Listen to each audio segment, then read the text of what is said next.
Pat's Place by Jackie Gabrielle. Chapter 13. Living the Life. Becky awoke to the sound of a water buffalo clearing its throat. At least, that's what it sounded like to her.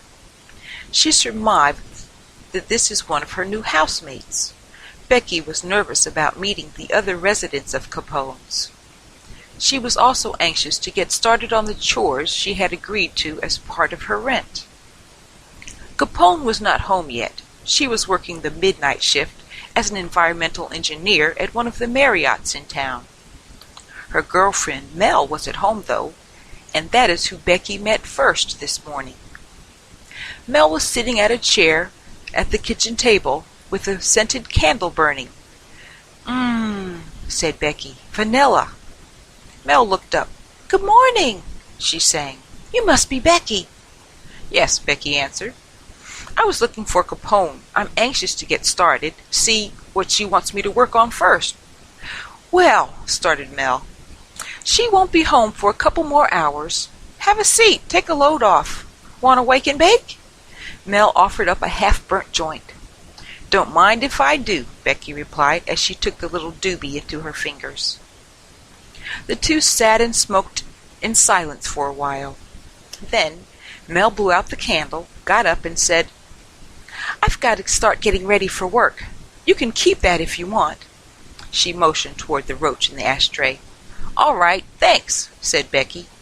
With that, Mel was headed down the hallway towards her bedroom. Becky scarfed down a bowl of cereal and went outside.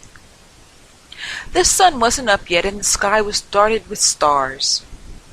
Becky looked for the Big Dipper, though she really wasn't sure what exactly she was looking for.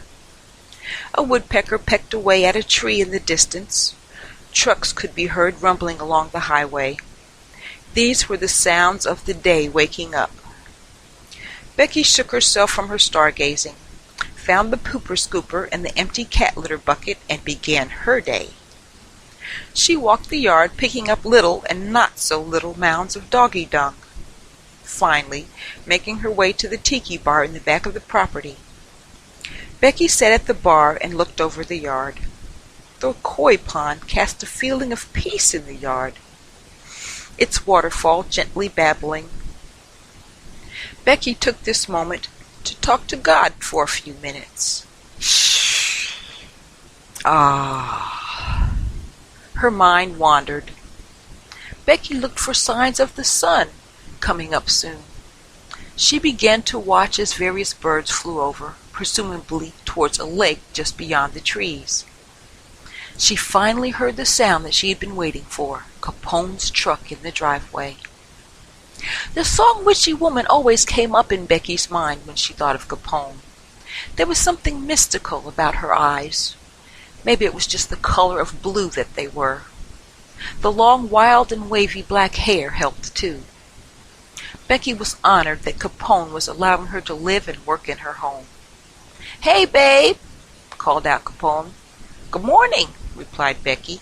I'm glad to see you're ready to get started. Let's do this. All right, what do I need? Capone pondered. Let's start with some gloves and some garbage bags.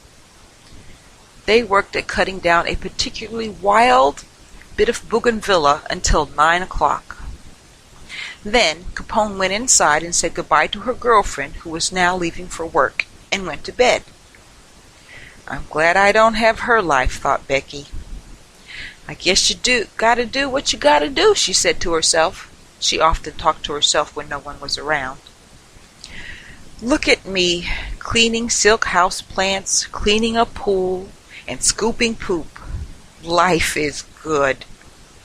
She had a feeling it was going to be an interesting learning experience living here. Only she had no idea just how interesting it was about to get. To be continued.